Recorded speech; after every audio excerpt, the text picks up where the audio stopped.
At 2:13 a.m., every server locks and one call decides whether a company survives or collapses. 2 in the morning, your phone buzzes with a screenshot of lockdown. Every server shows a countdown and a blunt ransom demand on the dark web.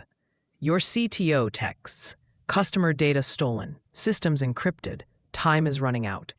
Executives face a decision that could cost millions or critical trust. One call often follows. A ransomware negotiator gets pulled into the chaos. What do these negotiators actually do in those tense hours? Ransomware negotiators are crisis specialists, not glorified paymasters. Most come from law enforcement, intelligence, or cybersecurity incident response. They read attacker playbooks and speak the criminal's informal language fluently. Their job centers on reducing harm and buying time for recovery. Negotiators coordinate legal, technical, and executive teams under intense pressure. They balance legality, ethics, and the urgent needs of victims every minute. When a breach hits, the first rule is containment before conversation. Isolate infected machines and preserve logs for forensic analysis immediately. Forensics map the entry point and measure what attackers actually took. Notifying leadership, legal counsel, and sometimes law enforcement follows fast. These steps preserve options and prevent chaotic reactions that reduce leverage. Rushed communication can tip off attackers or destroy critical evidence. When talking, negotiators insist on a controlled, recorded channel from the start. They pick mediums that preserve metadata and evidence for investigators. Tone stays professional, factual, and devoid of emotional bait. Teams avoid revealing insurance details, revenues, or recovery plans to attackers. Controlled dialogue slows pressure tactics and gives defenders breathing room. Verification steps come next to test claims without surrendering leverage. Not every ransom claim is real. Some are bluff or opportunism. Negotiators ask for proof, a few decryptive files or non-sensitive data snippets. They use third-party intelligence to match tactics to known groups' histories. A credible group often provides consistent technical signals across incidents. This step reduces unknowns before leadership decides strategy or payment. Negotiators document everything for regulators, insurers, and potential prosecutions. Leadership faces a stark choice: rebuild from backups or negotiate with criminals. Negotiators outline recovery timelines, legal risks, and reputational exposure plainly. They highlight double or triple extortion scenarios that amplify downstream harms. Sanctions checks and counsel opinions can make payment illegal or impossible. Ultimately, executives own the call, and negotiators shape the available options. They also weigh indirect costs, customer lawsuits, regulator fines, and lost contracts. Making a payment involves complex logistics, not secret envelopes or backroom cash. Most ransoms use cryptocurrency, which is traceable but requires specialized handling. Negotiators coordinate wallets, chain analysis, and compliance screening with counsel. They test decryption on a subset of files before any large transfer. Even then, attackers might not delete stolen data or could resell it. Documentation of every step protects companies with regulators and insurers later. Negotiation ends one chapter. Recovery starts a longer, technical marathon. Teams rebuild systems, patch vulnerabilities, and hunt for remaining access points. Credential reuse and dormant backdoors can trigger follow-up incidents months later. Forensics produce reports for regulators, insurers, and potential litigation needs. Learning lessons through tabletop exercises reduces the odds of repeat attacks. Their words act like tools, shaping time, leverage, and attacker expectations. Negotiators treat conversations like deals with mercantile opponents, not moral arguments. They reduce emotion, emphasize facts, and frame options for the attacker. Time is leverage. Slowing deadlines preserves restoration opportunities and legal checks.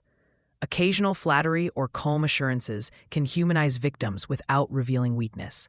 They also probe for internal splits or motivations inside criminal groups. Successful negotiators balance curiosity, skepticism, and firm boundaries at every exchange. Every message becomes evidence, so negotiators log everything meticulously. Chains of custody for data and communication preserve legal options later. They work side by side with counsel to avoid sanctions or AML violations. Law enforcement involvement varies, but coordination improves investigative outcomes in many cases. Proper documentation also helps with insurer claims and regulator inquiries afterward. Those reports often guide decisions about public disclosure and customer notifications. High-profile incidents teach brutal lessons about speed and visibility. Colonial Pipeline paid millions to restore fuel flows quickly under immense pressure. JBS argued payment protected customers and prevented broader harm. Cities like Atlanta refused payment and endured months of costly recovery work. Each choice brought trade-offs between cost, trust, and long-term resilience. Negotiators study these cases to inform bargaining tactics and public messaging. Paying a ransom can fund further criminal activity and escalate the market. Yet refusing to pay can risk customers, patients, and public safety in some incidents. Negotiators present the ethical trade-offs clearly to leadership and counsel. They also surface the long-term consequences of creating a painted precedent. Preparation narrows impossible choices by reducing attacker leverage before incidents occur. We will list those steps and practical habits next. The most effective defense is a recovery plan with tested backups for certainty. Follow the 3-2-1-1-0 backup rule with written restore plans and accountable owners. Most critical, test restores regularly to ensure backups actually work under pressure. Immutable backups and air-gapped copies shrink attacker leverage dramatically. Backups alone are not enough. Identity, segmentation, and monitoring matter equally.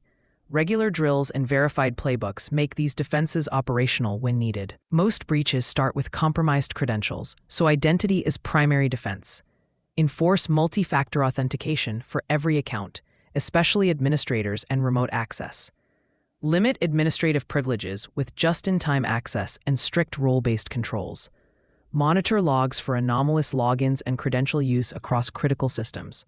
Identity hardening often blocks initial footholds that lead to ransomware campaigns. Combine these with endpoint detection to catch lateral movement fast. Segment networks so critical systems remain isolated from general user traffic. Use micro-segmentation, strict firewall rules, and egress filtering to limit spread. Endpoint detection and response tools spot evasive behavior before encryption starts. Patch internet-facing systems quickly and prioritize high-risk vulnerabilities immediately. Resilience reduces recovery time and turns the attack economics against criminals. We will cover practical email and endpoint tactics next to close that gap. Phishing remains the top attack vector, so email controls save organizations from disaster. Block dangerous macros, filter attachments, and inspect URLs on inbound mail.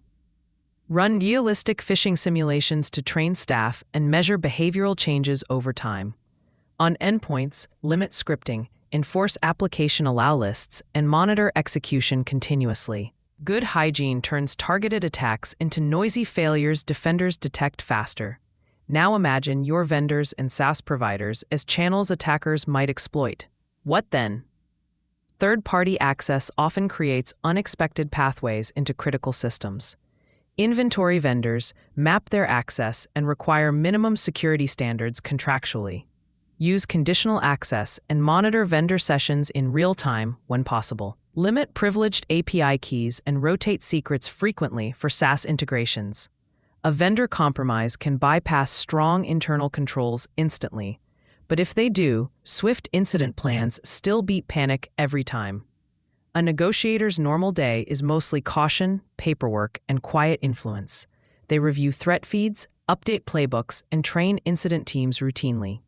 On call, they coordinate stakeholders and maintain evidence-preserving channels under stress. Often they're the buffer that keeps executives from making reactive mistakes. Their best work is invisible until something goes very wrong. They also prepare PR scripts and legal briefs ready for executive approval. Pop culture imagines instant payoffs and neat, happy endings. That's fiction. Reality involves slow decryption, messy restores, and lingering legal questions. Insurance is not a catch-all.